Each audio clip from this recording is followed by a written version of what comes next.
Hello, everyone. Thank you. First of all, I would like to thank you guys for inviting me to this podcast. I have seen some work you have done, and it's really interesting. So kudos, good job on that. Also, just to clarify, today I will be representing my own thoughts and ideas and experiences. I am not representing either Google or some university I have attended, just to clarify that. I am from Cyprus, currently based in Cyprus, working from here. I'm working for Google as an account manager. Basically, it was after a night he was DJing at a place here in Swansea where we booked him. And we went to a coffee shop the next morning. And the first thing he said, he wants to trademark the name Siou. And I told him, I'm going to trademark it before you do and sell it to you. And he looked at me like, is this guy serious? Who is this guy? But anyway, this is the first advice. Don't trust anyone. Cool. I was just going to ask you, first of all, so you're working at Google, but what's your previous education like? Have you done a master's degree? What was your undergrad? Yeah, so I started with a bachelor degree in mathematics at Lancaster University. Then following that, immediately I did a master's degree in business analytics at Imperial College, Imperial Business School actually. And by the end of my master's degree, like during the summer, at the end of the master's degree, I had an opportunity to do an internship for some months. And that was when Google came in, and that was my first interaction with Google. I did an internship during that summer. Okay. Can you tell us a bit about the internship? Like, what was your role and where was it based as well? Yeah, sure. So, as I told you, I was studying at Imperial doing the master's degree in business analytics. Business analytics, it's an umbrella that might combine... Encompasses, that's what I mean. Yeah. So one of the things that had under it was digital marketing. Okay. So I was actually doing this course in my master's degree. And so my role during that internship was a business intern. My actual work was to be an account manager for some companies in the financial sector. Mostly were Forex companies, most of them based in Cyprus. So you might know some of them. And I was actually helping them to optimize their digital marketing through Google, which involves, of course, Google Search, YouTube, and 2 million other websites. Wow. And at the same time, because my role was in a sales team, I was also helping Google to increase the revenue and achieve some of the quarterly targets. Interesting. Do you have anything like particular, I wouldn't say stories, but what was your process, your process on how you ended up wanting to work for Google, or like Google is a company I want to work for? Yeah, that's a story that's quite interesting, to be honest, because it was kind of a surprise to me as well that I got into Google. And that's something that I always tell to my friends that, yes, it's Google, but everyone can get in if he does the work, he or she does the work. So the thing started when I got into Imperial. When I got to that master's degree, the first day I understood that everyone around me, all of my classmates were, each of them exceptional. Most of them had years of work experience in some good companies. And so the bar was immediately set to be extremely high for me. Also during the first few weeks, I wasn't sure if I was going to make it to the master's degree. But anyway, so late August of 2018, I started my master's degree. And some of my classmates already had job offers for the next year. So I felt that I had to start applying for jobs. at the start, like my CV, my background, and like my whole experience into the interview processes and into the assessment centers that many companies have was zero. So I had a lot of catching up. Yeah, I had to catch up. So you mean you didn't have any like specific experience in application processes at all? I had some, so I did some internships before that in my home country, Cyprus, but it's a lot different. It's more straightforward to Cyprus. So yeah, I had a lot of road to catch up. So I started by September making some, like trying to improve my CV, write some cover letters. I was applying to some jobs. Of course, every application was getting an answer of a rejection. Like I get a rejection for more than 20 companies. However, with each rejection, I was trying to improve my CV and my whole, mindset on how to approach this process and get better at it. So yeah, during this process, apply, rejection, apply. Okay, let's go to the next stage, a rejection there, and that thing was going on. Okay. And so I still remember it was a Saturday, a rainy Saturday. I was with a friend of mine. He was also from Cyprus. We were in a workshop for how to behave in assessment centers.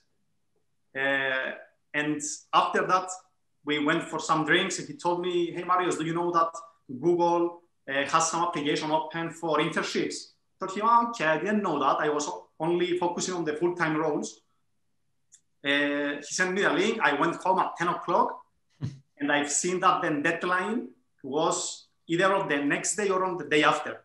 Okay. So fortunately, I had all of those experience of applying, getting rejection, applying, getting rejection. This process made my CV really powerful up to that point in that rainy Saturday.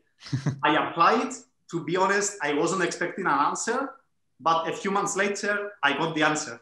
Like they invited me to an interview, the first interview. So it took them a few months to reply. Yeah, I mean, it was 2.5 months later, like it was on the next year, 2019. Wow. You mentioned before the application process and the assessment centers. Can you walk us a bit through that? Like, so how did it started and how many stages are they like in the application process as well? Do you mean for Google or for Google?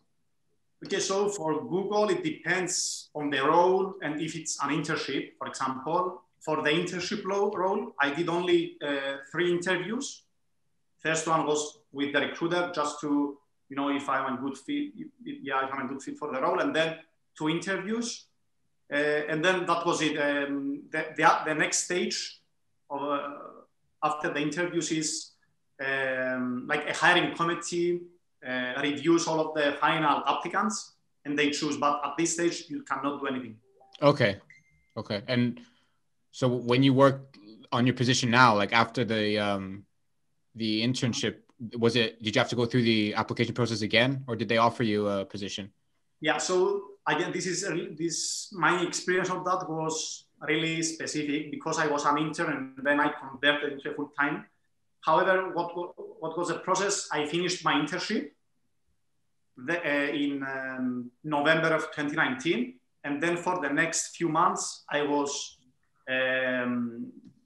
reviewing in the Google Careers webpage what new roles are opening. And I applied to some of those. Some of those I got rejection, but for one of those, I got an invitation for the interviews. And I did 2 interviews, but that was because I was an intern. Even for that role, someone that's not an intern, she or he must do, I think, maybe 4 interviews. 4 interviews, okay. So there's one thing I'm pretty sure many students like myself, which have a 2-1 overall. Would you say that they should apply for Google? Do you think that grades are really important for Google? Obviously they are because you're such a big organization. Data analytics are very important. Maths, I'm guessing they want high grades there. But give us your opinion on what an individual or student should do with a 2-1 to become more attractive and actually be like, Google's like, hey, I might like this guy or girl? Yeah, that's a really good question. One of the things that I believe someone applying to Google might have is something that I saw when you told me that thing about I will go and take your brand name, something that thing that you said, because it's something that, you know, it's outside of the box thinking. And this is something we named at Google googliness. I'm not sure if you have heard of this name before. I have not, actually. Sorry? I have not. I'm not going to lie. Did you say Googleness? Googliness. Googliness. Okay. Yeah. So there's no specific definition for what that means, but in simple terms is to think outside of the box, do the right thing always, care for the society. It's a combination of many interesting characteristics. So yeah, one thing is that I would say that is being seen before getting an offer at Google. Okay, grades are important, but for sure they are not deterministic. If, for example, someone has work experience, let's say if a student at university, so this student cannot have proper work experience in a company, etc., maybe some internships. But if, for example, that person do something outside of his or her university time, then this counts a lot. This can be volunteer work, some hobbies. Podcasting. Exactly. The things you guys do, which is really cool. And and also another key, in my case, it was not a key for me, but from what I have seen from other colleagues of mine and other friends of mine, it's a key. It's to network. So if you know the right people, this can save you a lot of time, and it's a key. 100%. Yeah, it's quite common. We're getting in podcasts that we're hearing the word networking as in something that's so important for applications. Now, something I also noticed is that your first position said that it was based in Athens, and then the second was in Dublin, but you're also in Cyprus. So I was just wondering, like, what's the story with that? Yeah, again, a little bit strange story. So yeah, at first, my internship, remember I told you back in 2019, I did an internship at Google that was based in Athens. And myself, physically, I was based in Athens because there was no pandemic. Yeah. And you know, Athens, it's a great city, so I had a really good time. Finishing the internship, a few months later, I got the offer for the full-time role based in Dublin. However, you know, because of the pandemic, this could not happen. So fortunately, Google gives us this flexibility to work currently, at least, from our home country. And this is really important under these difficult times we live in. It's important to be close to your family, be safe, and I really appreciate this just on Google. I want to dig into your feelings a bit more when you basically applied for Google and you were basically one of the last few applicants who they were going to choose from. Were you feeling like stressed? Were you stressed? Were you happy? Were you determined? I need to do something more? What were you thinking about? During the application process, when I was submitting my CV, for example, during that moment. Yeah. Honestly, because I was, as I told you, I went through a lot of applications and rejections. I was past the feeling of feeling nervous before applying. And also, again, it was like a shoot to the stars. And so I felt that I didn't have anything to lose. So no stress at that point. That's pretty cool. I have another question as well. So what do you think? You talked about your extra curricular activities. What hobbies did you have that might have made Google be like, okay, this guy's interesting guy. He might be the Googliness guy. Yeah, good question again. As I told you, hobbies are also all like things you can do apart from your day-to-day university life, for example, are really important as well, because it shows other part of your character. And one thing that you know is that I am a DJ, part-time DJ. So, and during my university time, I was DJing. So I was based in Lancaster, then based in London, and during the weekends, I was traveling to other places within the UK to DJ. This played a significant role, I believe, and from what I have heard later on, played a significant role for getting the job. And also because of,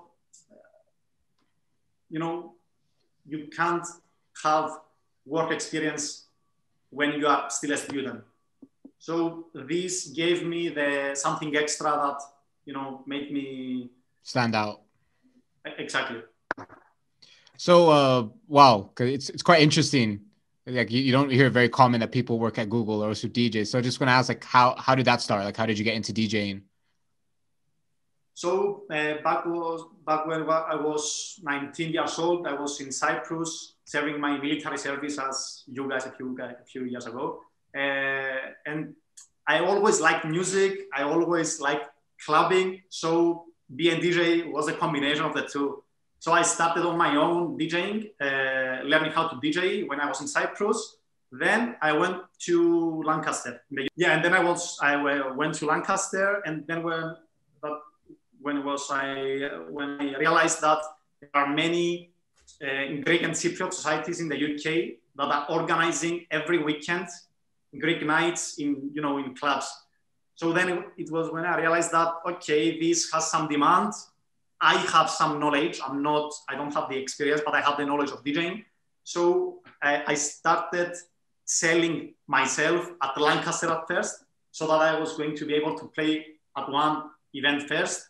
Then when that happened, I had something to sell to the other societies as well. And this was how it got started and how it continued. Wow. Didn't that take like a lot of your time, like traveling for DJing and... Yeah. I mean, especially because I was based in Lancaster, it's in the north part of the UK. So when I came to you guys at Swansea, I needed, I think, 10 hours, something like that. Yeah. But, it was a good experience because I had the opportunity to travel the UK as well, meet a lot of people, meet you guys. Yeah. So if it wasn't for DJing, I was not going to be here today talking with you. Yeah. I'm wondering, how did you manage to, like, I'm pretty sure your grades were pretty good. I don't know what grades you got, but how did you manage to keep your grades up that high and also DJ, like be away on the weekend? Because like me, I study on the weekends as well. I'm not going to lie. Yeah. So I think the key for that was to have good prioritization skills. That's a must if you want to do many things. Like in my case, that was a must. Having a schedule, it's really important. And the other thing is that you have to believe you can do it. I mean, you have to believe that you can get good grades, do what you love at the same time, and be good at it. So you have to, believe you can do it, but not just believe. It's a combination. You have to set yearly goals, monthly goals, weekly goals, even daily goals, so that you can keep up on your daily tasks, and at the end of the long period, achieve the big thing. Yep. So I'm going to ask you the same question, but a bit differently. You said, I asked you about basically DJing and how it helped you get into Google. Like, did you explain it to Google in a way where you'd be able to use your DJ skills in use of Google? Or was it just like, okay, this guy can DJ, so we'll get him as a DJ for the parties in Google? Again, this is a great question. Yes, so first of all, the people that are interviewing you at Google, they know what to do. They know how to get the information they want. So, but yeah, again, you have to be able to give them what they want. So I remember that one of the questions, one of my answers actually to the questions that someone had in the interview process was, So I was trying to explain a failure that I had and how I managed to take this failure into success. Yeah. I used an example of my DJ career, and I explained that during the first event I played at Lancaster, I told you earlier that I tried to sell myself. Yep. So during the first event, it was like the biggest failure ever. It was the worst Greek night I have ever been to, honestly. However, I understood, like, you have to, be honest with yourself, understand what you did wrong, how you can improve. This is what I said to the interviewer. I told him that I didn't DJ at any other Greek nights until the point I felt that I was good, I was going to be good at it. So this was 5 months later. And so, yeah, I explained that I'm giving myself a feedback loop so that I can improve further and further and always be growing up to the point that I will be able to do a good job. Love it. That's so good.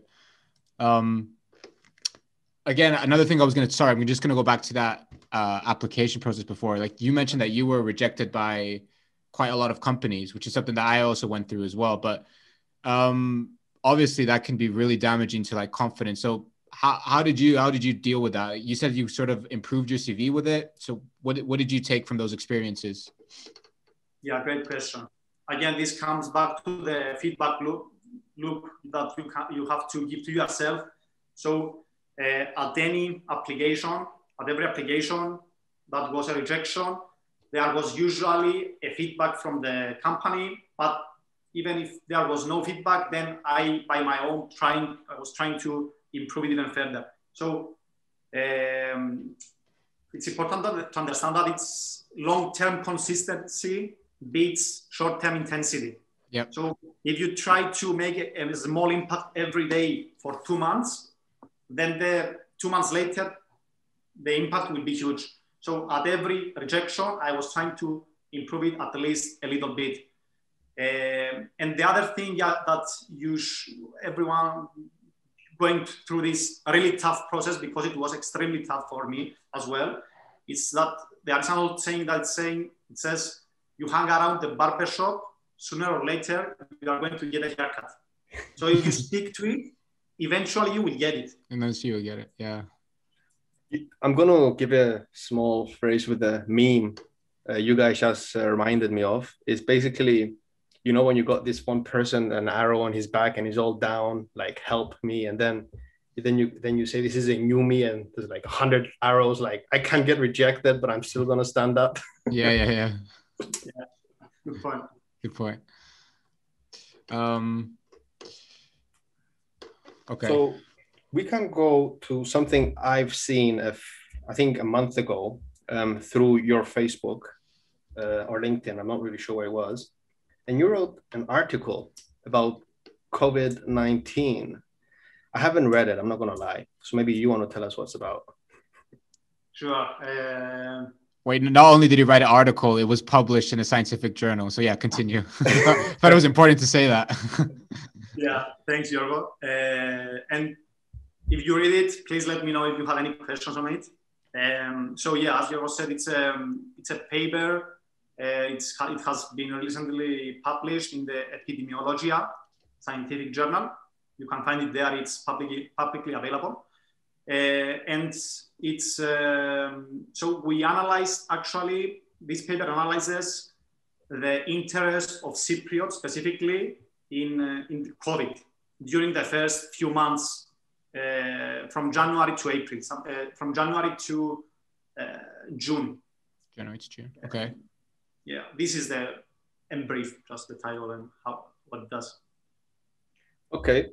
I'm going to ask another question, which is going to link it. I've seen the structure of the article, I'm not going to lie, and I've seen that it wasn't only you that's written it, but your name was in front. So I'm guessing it was your idea that you wanted to take the initiative and actually write this article. So my question is, I'm considering your article as a small business, and you're bringing people, like, for example, you're bringing people which you think are the correct people to help you write this article. So can you tell us what you are looking in these people? What you're looking for, like, people who can write, who were good at business, data, or mathematics? So actually, I haven't chosen those people. Maybe if I tell you briefly that how this conceptualization came up, it will be clear for you. So during the initial period of the pandemic in Cyprus, back in March of 2019, it was like we all understood that this was going to be really serious. It was going to be a marathon, not a sprint. So, I felt like I had some experiences that could be useful for Cypriot government first, and maybe to other countries as well, in order to cope with this situation. So what I did, I prepared an email explaining what I can do, what my experiences are, and I sent that email to multiple ministries of Cyprus, Ministry of Health, of Economy, Tourism, etc. From those from those emails, I received a reply from the Minister of Technology and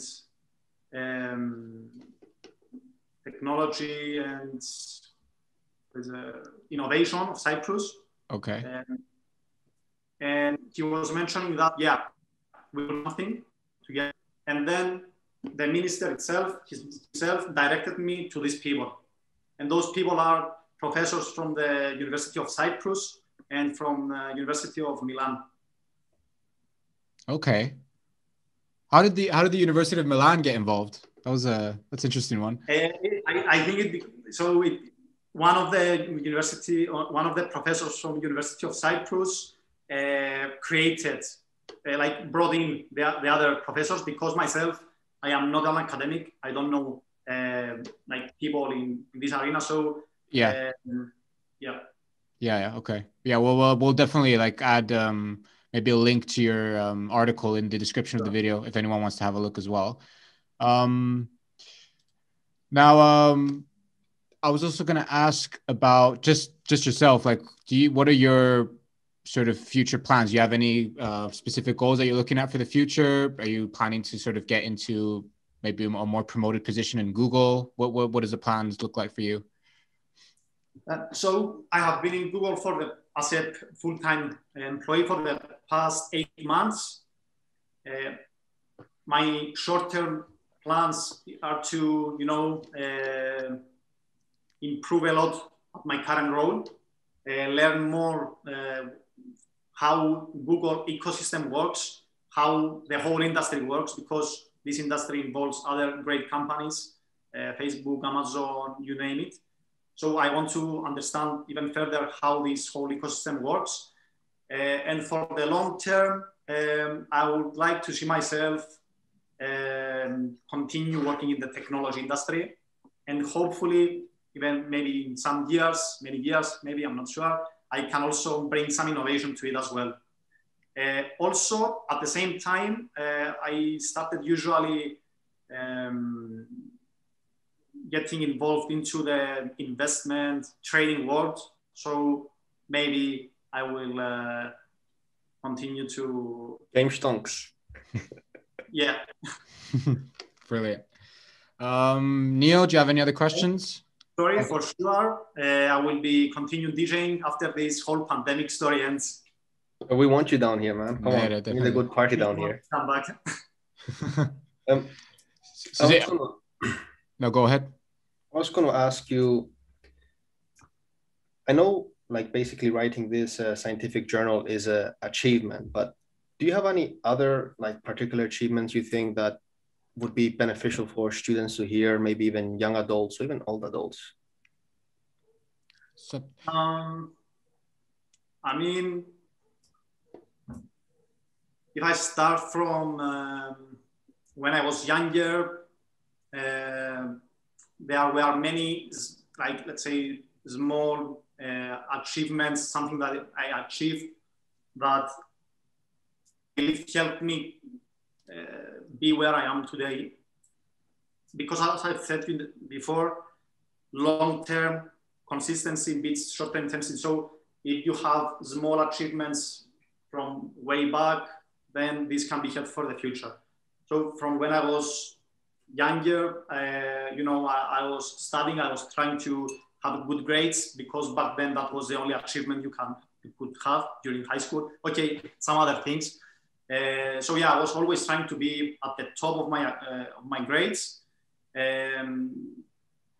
Back in middle school, I represented Cyprus in the Strasbourg Parliament. It was a nice experience. It was my first experience interacting with people from other countries, back when I was 13 or 14 years old. Then in high school, I was the vice president for my high school. Again, this was the first interaction with giving a lot back to the society, to my friends, actually, because high school, the society you are giving back is your friends. Also, high school, during on the national examinations of mathematics, I was ranked first there. That was another key, I believe. Also, up to now, it's one of the biggest achievements I have, I think. Was that first in Cyprus? Yeah. Damn. Yeah. Was that sorry, I'm just gonna speak a bit Greek. Mathematika skimena. Yeah, advanced mathematics. Oh my God. Yeah. That is literally one of the worst, like most not worst, most difficult, I would say, lessons I've ever done like in my life. That is really Mario hard. is like easy peasy lemon squeezy. Yeah. To be honest, like I had some great teachers there. And so if they were not, then I was not going to be able to do that. And again, actually, this success I had back then, it was what made me realize the power of the small tasks, that you can do every day. So if you study every day for a small amount of money, but you do that for a lot of time, then you will beat someone that studies for 24 hours, 3 days in a row. Yeah. This was when I realized how powerful this is. Yeah, continuing from some other things. So during the army, I was second lieutenant, but again, I had to go through some examinations there. And then going to the university, I was able to bring some good results during my bachelor degree in mathematics at Lancaster University. And I was ranked first on the first and third year. Actually, in the third year, I was in the top 2. And yeah, actually, normal stuff. I mean, you know. Normal stuff. What are you on about, Mario? Some good grades. I mean, everyone can get good grades. You have to just do the work, you know. Work works. Yeah, I agree. Just a final question for me. I was going to ask, like, outside of academia and DJing and working, have you been doing anything else in terms of like volunteering or societies or ambassador roles, things like that? And also, is it something that you think is important to have in your experiences? Yeah, I believe giving back, it's really important. It's really fulfilling for yourself, not just to make your city stronger. I am doing some things when I can. You know, if you know Poria Christodoulas in Cyprus, yeah. I'm trying to be present at that since I was a child every year. Is that a charity for cancer patients? Is that correct? Yeah, you are correct. Yeah. Okay. Also, yeah, I was an ambassador for my master's degree, business analytics at Imperial. I was always trying to give back in my own ways. Either that could be a member of the society, which I was a member of the Lancaster Society, either by just go around and provide your support to some people that they need. So, for example, during this period of my life, I am open if someone sends me a message on LinkedIn, for example, and needs some advices on how to proceed because he or she is a student or he or she wants to get a job in my industry. I'm trying to give advice, even have some phone calls, etc. That's pretty cool. I mean, I don't have any more questions, but me and George were having a conversation prior on what we should put the podcast, like the title. And because I know you grew up in Balehori, I thought it would be funny if we said a small village small village boy going to becoming a DJ, then becoming in Google? I mean, because currently I'm working from Palehori, right? Literally. So that's really accurate. Brilliant. And if it's okay with you, Mario, we will we'll add maybe your LinkedIn details in the description of the video. So if anyone has like any questions or anything, they can get in contact with you. Sure. Yeah, my LinkedIn and maybe some other social media platforms as well. I will share with you later. Brilliant. We'll add everything in the description. Cool. So should we wrap this up, Neil? Yeah, wrap it up. There we go.